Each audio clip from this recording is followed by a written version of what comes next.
Hello guys, मैंने आप सभी को बोला था कि डीटी के जो भी अमेंडमेंट्स हैं इस बार के लिए फिनेंस एक्ट 2022 का मई 23 एंड नवंबर 23 अटेम्प्ट के लिए अतुल सर के नोट्स से वो मैं बताऊंगी आप सभी को। बट क्योंकि मेरी तबीयत ठीक नहीं थी इसलिए मैं बता नहीं पाई आपको। अभी बहुत लेट चल रही हूँ मैं, बट स्टिल अगर किसी ने अभी पढ़ाई स्टार्ट नहीं की है तो उन्हें ये हेल्प होगा। तो सबसे पहला अमेंडमेंट जो इसमें आया है वो तो अभी प्रीवियस अटेम्प्ट के लिए अगर आपने पढ़ा होगा तो वो 5 करोड़ वाला जो अमेंडमेंट था अंडर सेक्शन 1023C, जिसमें अग्रीगेट रिसिप्ट जब हमें मिलता है educational institution and medical institution से तो वो अप टू 5 करोड़ है, तो वो फुल्ली एग्जेम्प्ट हो जाता है। बट 5 करोड़ से ऊपर है तो हमें at least 1 month prior to commencement of previous year approval लेनी होती है।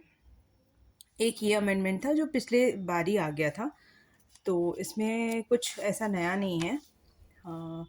दूसरा जो वो 11.5 का जो मोड्स है, पहले वो सर के नोट्स में लिखा हुआ नहीं था कि कौन से मोड्स में हमको इन्वेस्टमेंट करना होता है। तो इस बार सर ने अपने नोट्स में वो 11 सबसेक्शन 5 के जो सेफ मोड्स है वो हमें बताए हैं। तो ये मैंने नोट डाउन किया अलग से, ये आप देख सकते हैं। ये सेफ मोड्स और इन्वेस्टमेंट अंडर सेक्शन 11.5 है। ये 5 पॉइंट्स है। ये सर के नोट्स में भी आपको मिल जाएंगे AIR1CA.com में। फिर एक ये हो गया, ये अमेंडमेंट था नोट्स का। Okay, this was not that important, मतलब इतना भी इम्पॉर्टेंट नहीं था। जो सेक्शंस नए आए हैं वो आपके जो प्रोसीजरल पार्ट है उसमें आपका जो प्रोसीडियर था, रजिस्ट्रेशन प्रोसीडियर जो आपके प्रीवियस नोट्स में भी होगा वो सेम है, उसमें कोई चेंजेस नहीं है एज सच। लेकिन आपका जो वो ग्रांट ऑफ रजिस्ट्रेशन वाला पार्ट होता है उसमें आपका चेंजेस है, वो मैंने इधर नोट किया है। आफ्टर ग्रांटिंग रजिस्ट्रेशन जो है इसमें चेंजेस है। तो यहाँ पे आप देख सकते हैं ये अमेंडमेंट्स जो है, तो इसमें कुछ पॉइंट्स ऐड ऑन हुए। पहले ये जस्ट एक पैरा था बट अभी ये कुछ पॉइंट्स है इसमें कि कब कब ये वायलेशंस में वो नोटिस हमारा रजिस्ट्रेशन कैंसिल हो सकता है एंड किस बेसिस पे ये सिलेक्ट करते हैं केसेस को। इसमें हमारा इतना ही पॉइंट है। ये लास्ट में है reason of opportunity being heard वाला।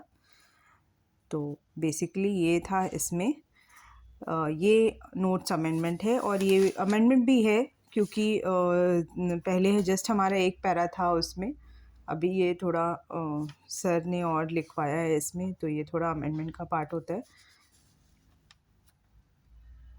फिर एक हमारा आया है एग्जेम्पशन अंडर सेक्शन 11, जहाँ पे नहीं लगेगा सेक्शन 13, जहाँ पे हमारा डीम्ड इनकम होता है ना, calculation of trust income in some specific cases. Specific cases क्या है? द जो advancement of public utility and business receipts is more than 20% वाला जो केस है, और जहाँ पे ट्रस्ट ने ऑडिट रिपोर्ट फर्निश नहीं किया है और अब बुक्स मेंटेन नहीं किया है, वो जो पॉइंट है उधर अब जो हमें इनकम कैलकुलेट करना होता है तो वो पर्टिकुलरली कैसे कैलकुलेट होता है, ये एक अमेंडमेंट है। ये पहले नहीं था, ये हमने पहले नहीं पढ़ा है, ये नया पार्ट है। Calculation of taxable income of trust in above cases, ये आप देख सकते हैं। ग्रॉस रिसिट्स लेना है हमें, एक्सपेंस उसमें से माइनस करना है, लेकिन ये 4 एक्सपेंस नहीं होंगे हमारे, लेस नहीं होंगे। ये कॉर्पस का एक्सपेंस, लोन और बोरोइंग का expense, donation to any person and set off any losses. ठीक है। फिर एक हमारा ये जो नया सेक्शन है, and I think this is the most important amendment for May 23 November 23, tax on specified और deemed income of certain trust और इंस्टीट्यूशन, सेक्शन 115 BBI।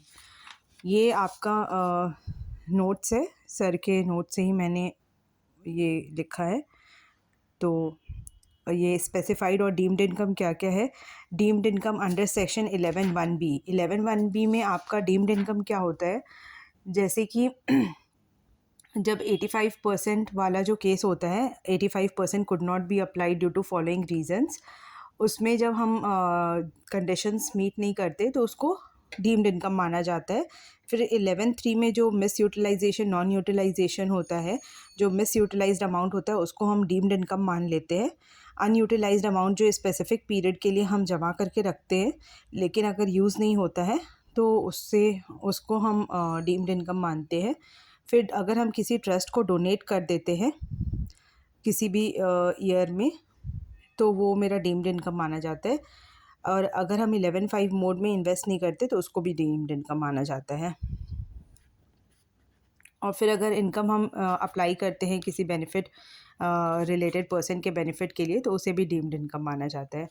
अभी हमारा ये जो सेक्शन आया है, सेक्शन 115 BBI, ये आप स्पेसिफिक पॉइंट्स तो देख रहे हैं, इस पे 30% से टैक्स लग जाएगा और इसमें से कोई भी खर्चों का डिडक्शन नहीं मिलेगा हमें। और एक चीज़ था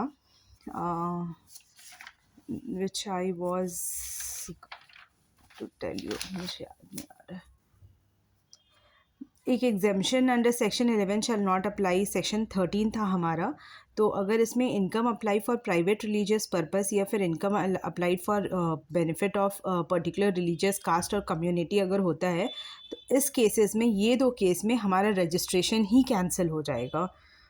ये एक अमेंडमेंट था। और बाकी जो दो केसेस है, इफ़ इनकम अप्लाइड और यूज्ड फॉर रिलेटेड पर्सन, पहले ये स्पेसिफाइड पर्सन होता था बट अब ये स्पेसिफाइड पर्सन नहीं, रिलेटेड पर्सन नाम हो गया है। इफ़ एनी इनकम अप्लाइड और used for benefit of related person, funds not invested in 11(5) modes, ये दोनों अगर कंडीशंस ब्रीच होते हैं तो इसमें हमें एग्जेम्पशन नहीं मिलता है। और ये 115 BBI में टैक्सेबल है 30% से। लेकिन जो बाकी दो केसेस है जिसमें एग्जेम्पशन नहीं मिलता है हमें under section 11, that is for private religious purpose and benefit of particular religious caste और कम्युनिटी, ये दो केसेस है, इसमें हमारा रजिस्ट्रेशन ही कैंसिल हो जाएगा। हमें एग्जेम्पशन नहीं मिलेगा और ना ही ये टैक्सेबल होगा, हमारा रजिस्ट्रेशन कैंसिल होगा। तो प्लीज़ ये आप पॉइंट अच्छे से देख लीजिएगा। एक बार मैं दिखा देती हूँ बट ये नोट्स थोड़ा क्लियर नहीं है, प्लीज़ मैनेज कर लीजिए।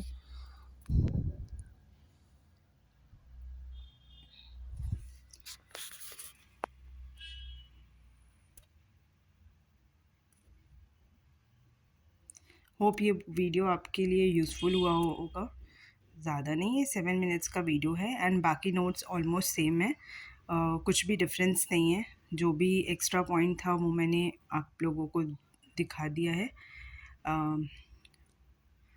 जस्ट अ मिनट, एक बार मैं देख लेती हूँ अगर मुझे और भी कुछ अमेंडमेंट्स बतानी हो तो।